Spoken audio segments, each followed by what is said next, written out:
est-ce qu'il faut interdire la quenelle? En l'état du droit français, on va interdire la quenelle alors que le salut nazi n'est pas interdit. Chers auditeurs, bonjour.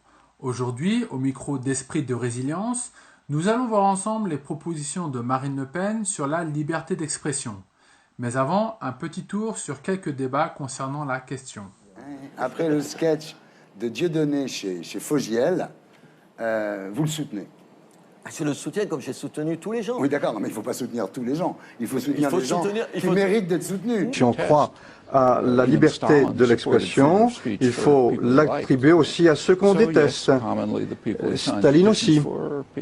C'est de la provocation. Mais même après en France, il faut savoir que Charlie Hebdo, ou surtout François, sont en déficit. François va bientôt fermer, etc. Donc il faut qu'ils vendent du papier. Mais quelqu'un qui comprend la liberté d'expression comprend que soutenir cela, ça n'est pas soutenir les points de vue de ces gens-là. C'est élémentaire. Je pense qu'on discute avec les gens, qu'on essaie de les convaincre, que d'amener quelqu'un devant la justice, ça règle rien. Alors cette idée que quelqu'un devrait être déféré devant le tribunal pour avoir falsifié l'histoire, ça nous vient de la vieille Union soviétique. Ça, c'est la doctrine stalinienne qui dit que l'État sacré, a le droit de déterminer la vérité historique et le droit de punir ceux qui n'acceptent pas.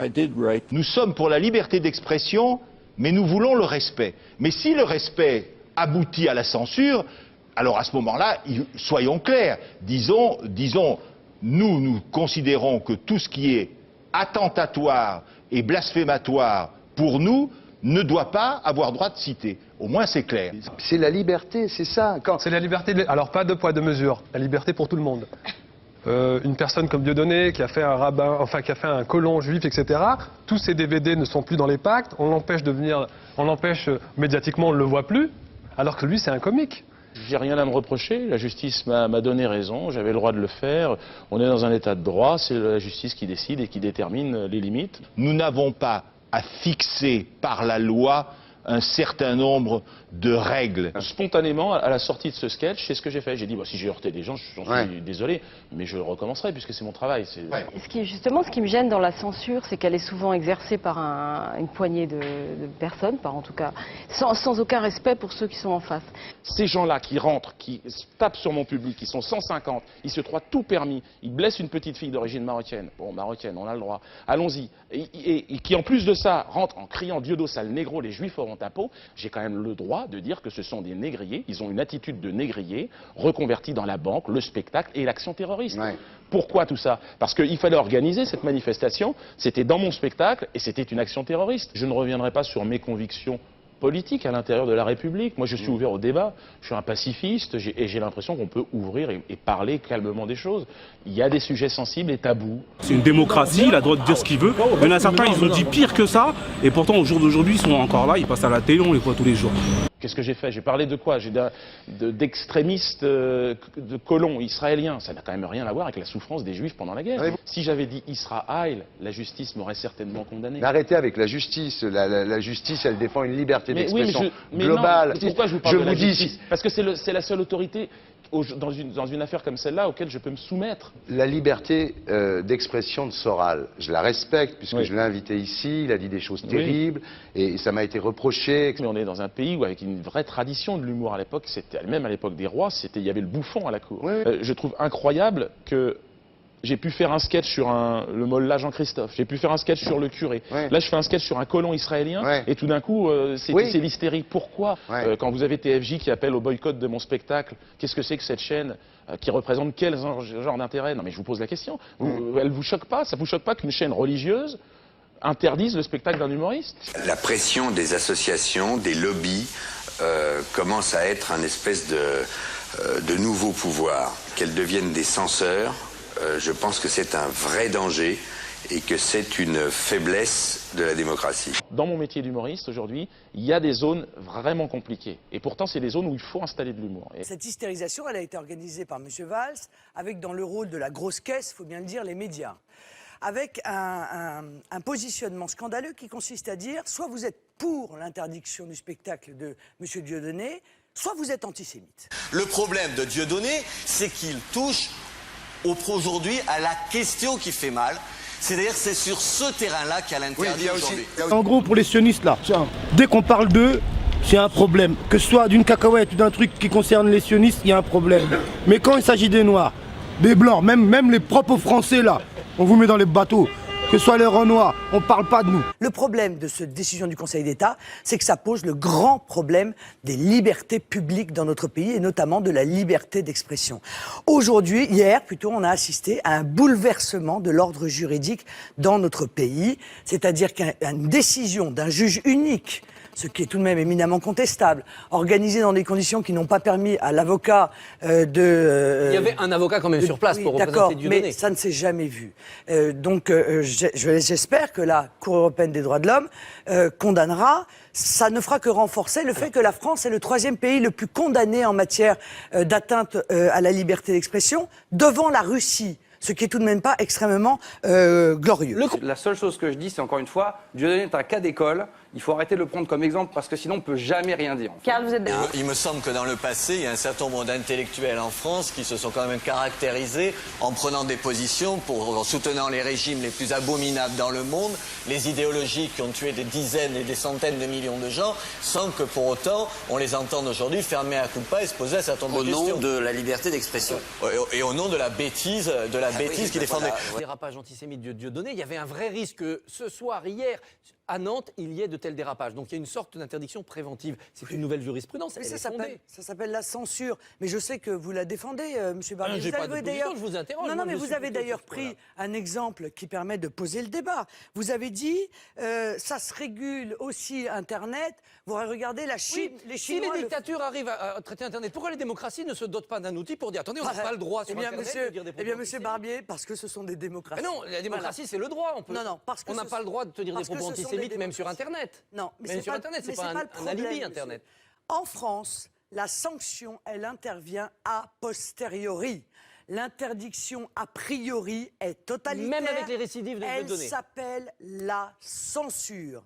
Et moi, ce que je crains, parce que le grave problème qui découle de cette affaire, de cette décision qu'on prend, qui est une décision d'exception, c'est sa généralisation. Aujourd'hui, si on ne fait pas attention, il faudra appartenir à une communauté pour se moquer de cette communauté ou tenir des propos moqueurs sur cette communauté. Si vous n'êtes pas arabe, vous ne pourrez plus vous foutre des arabes. Si vous n'êtes pas juif, vous ne pourrez plus vous foutre des juifs. Et c'est ça qui est un des vrais problèmes. Il ne faut pas oublier que c'est très difficile et qu'il y a une vraie censure en France, c'est absolument vrai. Depuis des années, il y a quand même une espèce de marmite comme ça, de polissage, oui, une chape. C'est ce que vous dites. Et en gros, on peut pas dire grand-chose, c'est très difficile. Coluche a eu des problèmes, Bedos a eu des problèmes, ils ont été interdits d'antenne, il y a eu parce qu'ils s'attaquaient au pouvoir en place, parce qu'ils s'attaquaient aux institutions, et c'est tout à fait souhaitable, et c'est tout à fait bien, on a besoin de gens comme ça. Je suis un peu désolé de vous voir vous enfoncer là-dedans, parce que c'est peut-être la dernière fois que je vous invite, Diodo.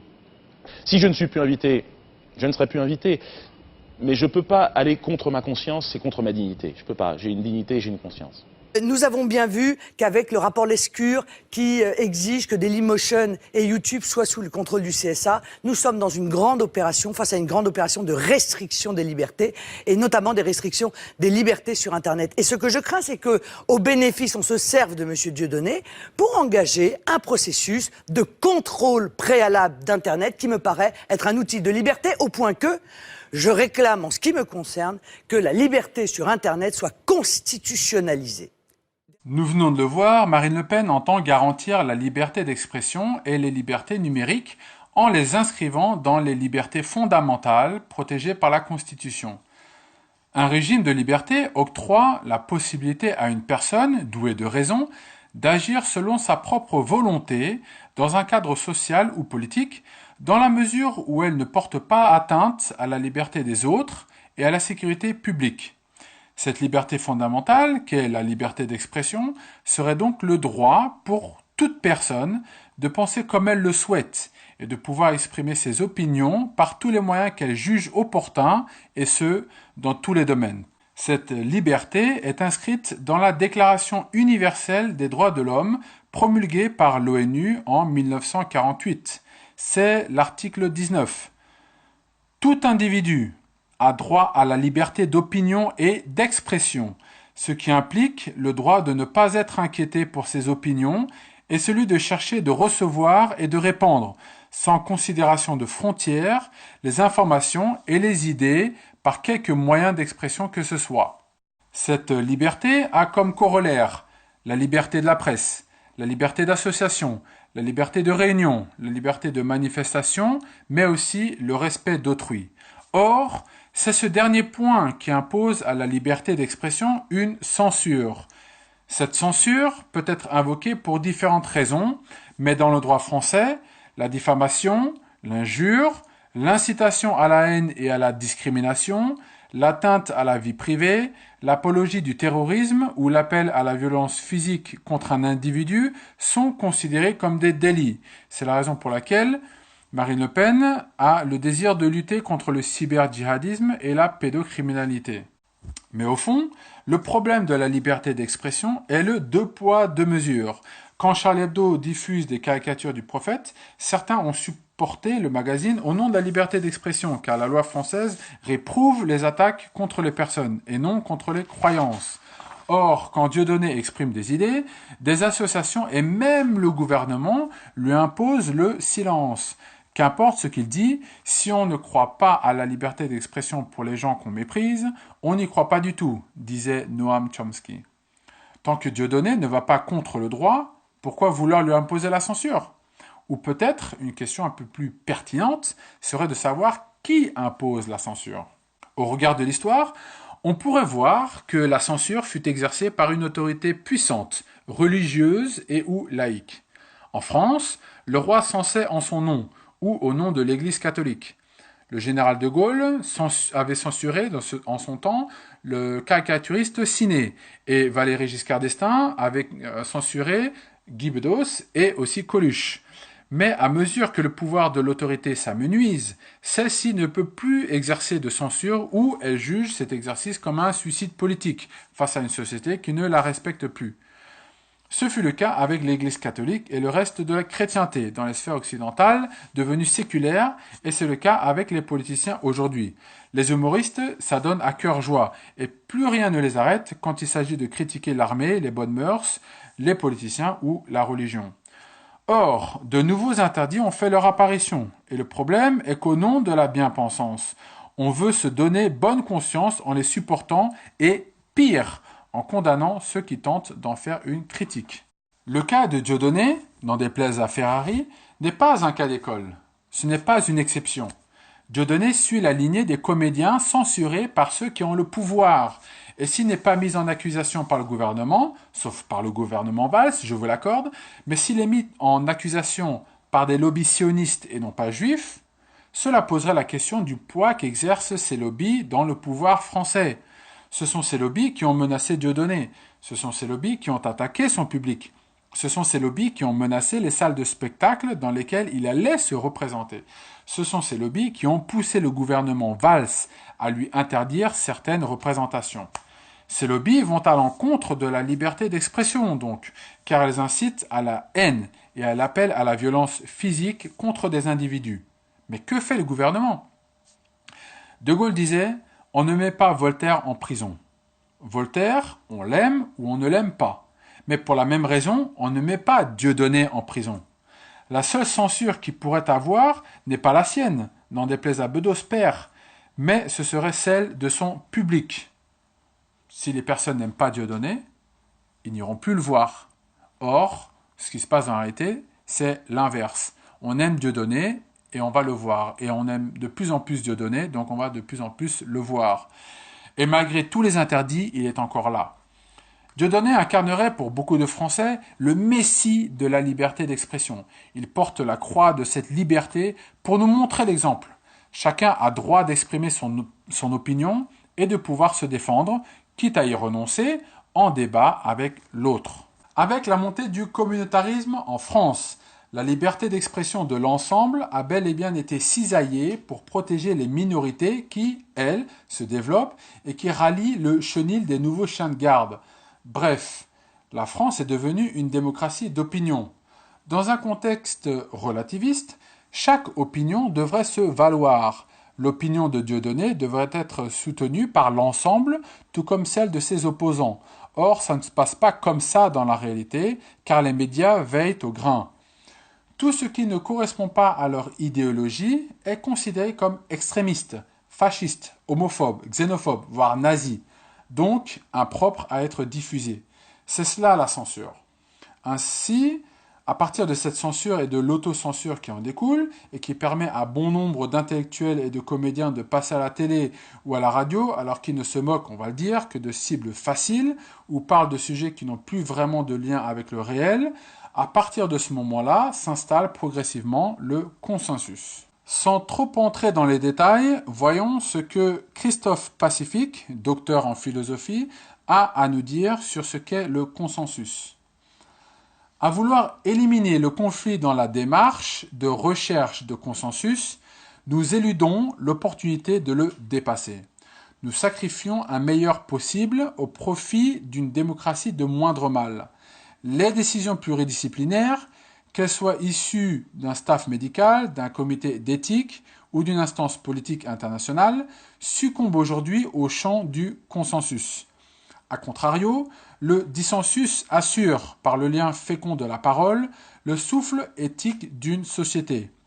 Il y a davantage de possibles dans un conflit que dans un consensus. Le consensus cherche à sacraliser de nouvelles normes dans une société en crise de rituels. La réalité nous montre que l'étoffe du consensus est tissée de soumissions librement consenties, de nécessités et de jeux de pouvoir liés de près à des plaisirs immédiats. À force d'habitude, l'exigence de certitude, de vérité, le processus substitue le poison au remède. Le consensus sonne le glas de l'éthique. Poursuivant l'unanimité, la sympathie naturelle entre les éléments de la nature, entre eux, comme le décrivait Cicéron, le consensus diabolise le conflit et cherche expressément à l'éliminer du fait de son chaos apparent.